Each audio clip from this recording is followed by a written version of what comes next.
नमस्कार मित्रांनो, ज्ञानदर्शन चॅनलमध्ये आपलं हार्दिक स्वागत. मित्रांनो, थंबनेलमध्ये तुम्ही बघितलंच असेल की आज आपण या व्हिडिओमध्ये इन्कम टॅक्सच्या ड्यू डेट काय आहेत त्या बघणार आहोत. मित्रांनो, ते बघण्या अगोदर आपल्याला हेही जाणून घ्यावं लागेल की इन्कम टॅक्स भरणं हे कोणाकोणाला कंपल्सरी असतं. मग सेक्शन 139 सबसेक्शन 1 याच्या under assessee required to file return of income compulsory. मग असे कोणकोणते असेसी आहेत की ज्यांना इन्कम टॅक्स रिटर्न फाईल करणं हे कंपल्सरी असतं. मग त्यामध्ये येतं company and firms. Company and firms या अशा असेसी आहेत की ज्यांना त्यांचा प्रॉफिट असो, लॉस असो किंवा नील इन्कम असो, त्यांना इन्कम टॅक्स रिटर्न हे भरणं कंपल्सरी असतं. त्यानंतर दुसरी गोष्ट येते ते म्हणजे a person being a resident other than not ordinarily resident having any asset located outside India.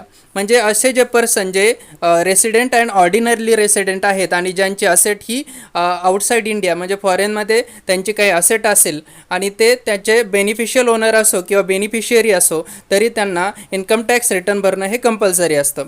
त्यानंतर तिसरी गोष्ट येते ते म्हणजे इंडिव्हिज्युअल्स, HUF, AOP, BOI आणि आर्टिफिशियल ज्युरिडिकल पर्सन ज्यांचं इन्कम हे चॅप्टर 6A आणि 54, 54B, 54D, 54EC, 54F यांचं डिडक्शन घेण्या अगोदर त्यांचं जे इन्कम असतं ते इन्कम बेसिक एक्झेम्पशन लिमिटपेक्षा जर जास्त असेल तर त्यांना इन्कम टॅक्स रिटर्न भरणं हे कंपल्सरी असतं.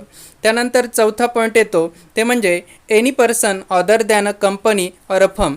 कंपनी किंवा फर्म व्यतिरिक्त जे पर्सन असतील ते ज्यांचं डिपॉझिट 1 crore जर जास्त असेल, बँकेत डिपॉझिट हे 1 crore किंवा त्याच्यापेक्षा जास्त असेल तर त्यांना कंपल्सरी इन्कम टॅक्स रिटर्न भरणं कंपल्सरी असतं.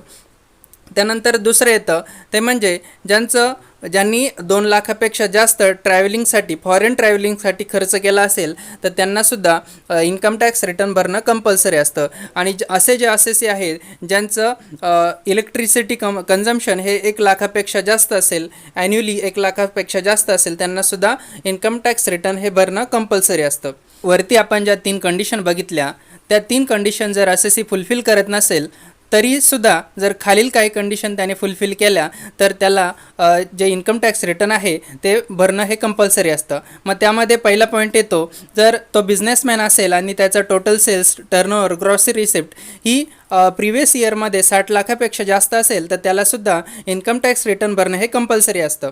त्यानंतर दुसरा पॉईंट येतो जर त्याचं प्रोफेशनपासून जर इन्कम हे ग्रॉस रिसिप्ट ही 10 लाखापेक्षा जास्त असेल तर त्यालासुद्धा इन्कम टॅक्स रिटर्न भरणं हे कंपल्सरी असतं.